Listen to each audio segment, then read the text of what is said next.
everybody, welcome to another video. So today we're having a look and a little play with the Porphis PHS156. Now this is the HVLP version.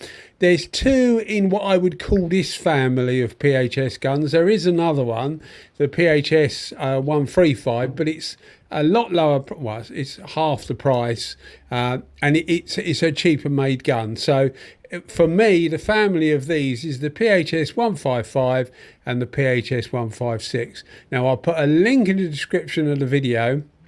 There's a few things I'll mention. I'll get them all out of the way now. I'll put a link in the description of the video to an unboxing I did where we look at the patterns more closer and the physical differences between the 155 and the 156. So that should help you decide. The other thing I need to mention is that there's a Porphis. We have a Porphis discount code, which is 5% discount. I know it's not loads, but it's still 5%. And I'll put a link in the description so that you can find that if you want to. And that should automatically apply the discount. The actual code or the actual name is Pete Hobby, but it should automatically apply the discount. So if you just follow that link, it will take you to the website and the discounts are already included. And that's on accessories as well. The other thing is that there's a company in the UK, which I said I'd mention. I'm nothing to do with them apart from I know of them. There's a company called RX Spray, which as far as I know will be bringing in the 156. They certainly bring in the 155, but they're based in the UK. They ship predominantly to the UK, although a couple of people have told me in the US that they've bought from them, bought some stuff from them, and that seems to be going okay. So I said I'd mention it, and we also have a discount code for them. No link, unfortunately, but it's just RX Spray 5, and again, that's 5%. So all that's out the way now. Let's get talking about the gun. So PHS156. The PHS156 is the HVLP version. The 155 is the MP version. So HVLP's been around for quite a while. One of the things that you might panic, and when Porphis first said to me, do you want us to send us a couple of guns for you to test? I went for a couple of HVLP guns for the simple reason I haven't got any of their HVLP guns. And what will often put a lot of people off HVLP is the supposedly high air consumption. Now, the thing I found with this is the air consumption isn't that high at all. And by that, I mean some of the starter jet guns I've got, the Iwata, like the LS400s, they genuinely use about 16 to 16.5 CFM of air. And that's normally about 1.8 bar, so about 26 psi. So they are really, really air hungry. In fact, when you use them, when you let off the trigger, you can hear the air surging through the airlines to like catch up with the rest of it, if that makes sense. You can just hear this little, you know, along the airline. So you can tell it's actually really air hungry. Now, I didn't have any problem with this at all. So Porphis, I think, say this is about 15 CFM. It's lower than 15 CFM. Take my word for it. It's definitely lower than 15 CFM. I would say that at 2 bar, which is what I use this on, I tried it at 1.8 bar and it actually works okay, but I wanted a nice, fine, crisp finish on this one because this silver can be quite difficult. So I put it on 2 bar, but even at 2 bar, I estimate this thing uses about 11.5 CFM. So it's literally about 1 to 1.5 CFM more than the 155. So don't be too put off by the fact that HVLP normally use a lot of air.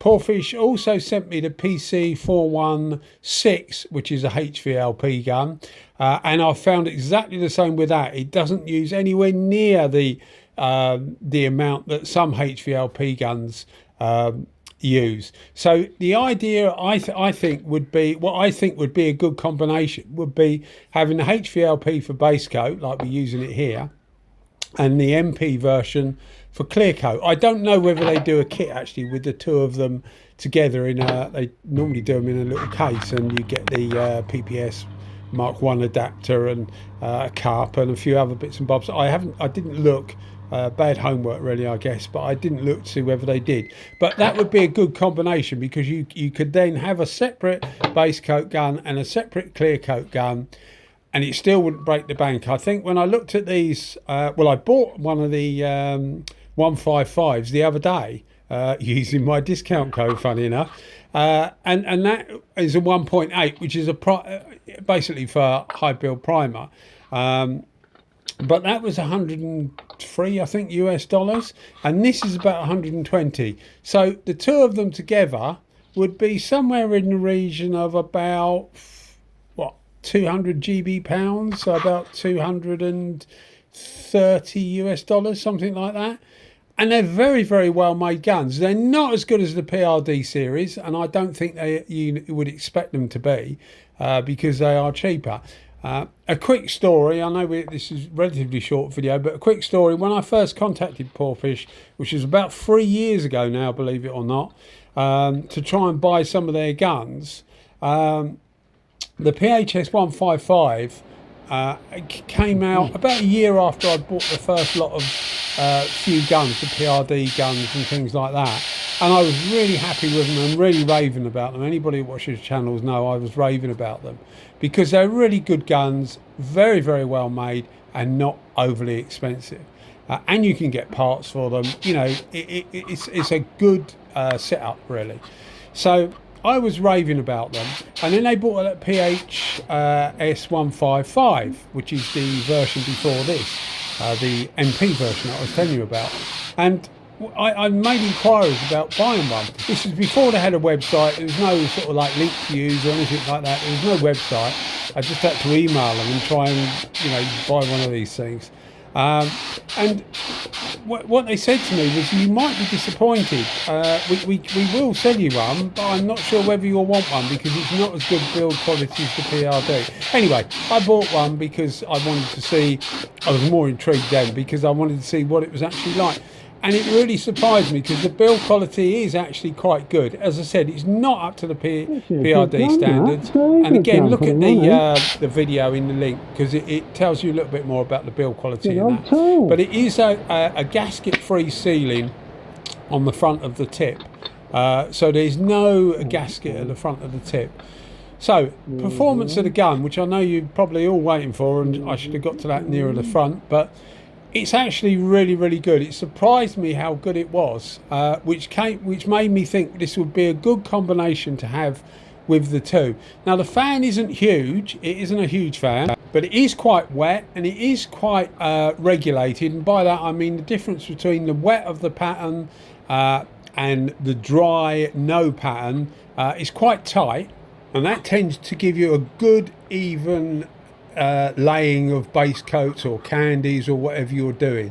It's often about an even spread of material, so that you don't get any darker patches or lighter patches and things like that.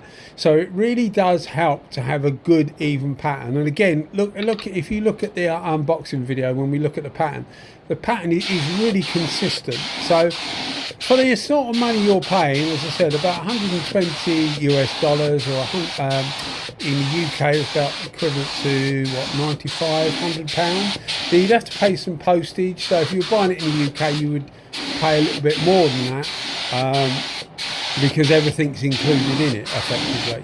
But yes, certainly a very, very good gun for the money. And it really surprised me, and so has the PC416 as well, because, as I said, I've shied away from them, and now I'm wondering why. And I think it's just because I thought, because the air consumption is quite high, people probably aren't going to be interested in the videos, because most people are going to think, well, you know, my compressor won't run them. But genuinely, they really don't take as much air as is advertised. DeVilbiss could learn a thing or two about that, because their DV1 is totally the opposite. They say that it's using so much air, and it definitely is a lot more with their clear coat caps on the DV1 and the base coat cap as well. They say it's something like 12 CFM, I think, for the B plus cap, if I remember rightly, and it's more than that because it uses a lot more than the TE20 cap, and the TE20, according to the Vilbits, is supposed to use 12 CFM at 2 bar, 29 psi. So yeah, it's definitely wrong. But with this, it's under 12 CFM. And that's at 2 bar. You can use this at 1.8. It depends what colour you're doing, and of course the temperature and things like that. So settings on the gun, I started off with 2.5 out on the fluid. We had a good substrate. It was 2K primer that had been left, so I knew that I wouldn't particularly overload the project. If you're doing part repairs, you want to try and just dust the base coat on for the first few coats, just so that you don't get a reaction with what's underneath the substrate. But if you're going over like all prime surface, then you're normally good. You're normally good to go. It's just up to your painting style, really. But as I say, the build quality on these is actually really good. From being warned that they wouldn't be particularly good, I think they're actually really good for the sort of price point you're talking. And they do full spares kit for them, and the spares kits aren't that expensive. It's a bit like ANI actually. It's one of the things I like about ANI is that they do a spares kit at a reasonable price, and that's exactly the same with Porphis, although Porphis is the kit is still reasonably priced and much more comprehensive. I will, when I get a chance, try and get hold of some of their kits, and we'll strip the gun down and just, you know, show you where the bits go on the kit, which I've been meaning to do with it on the ANIs as well. But anyway, this thing did an excellent job. I was genuinely surprised at how well it laid the base coat down. It's not a PRD815, but I would think nothing is a PRD815 because that seems to be exceptional for base coat. But it's damn good for a third of the price, you know. And certainly something like this as a base coat gun and a PRD717 as a clear coat gun, although it is a slower clear coat gun. It does depend on your conditions. We've had a really hot, it's not now, but it was, we had a hot few weeks in the UK, well, a month or so really, and I find myself not using any split tip guns because they're just not putting out enough material in the heat. It was about 35 degrees Celsius in my workshop, which is about what, high 90s, maybe 100 degrees Fahrenheit. And it's just not really wetting it up enough, even though I've got a PRD 717 in 1.4. So it really does depend on your conditions as to what's suitable. But this thing gives off a wet enough pattern to, in fact, these were in those conditions, if I remember rightly. What was the temperature? I got a little note that I write, 29 degrees Celsius at the time. So it was quite warm, good, ideal for me because I'm normally used to battling the cold, so it just seems like really nice to be able to just paint things. Everything goes off quick, you can load the clear coat up nicely and get a really good finish.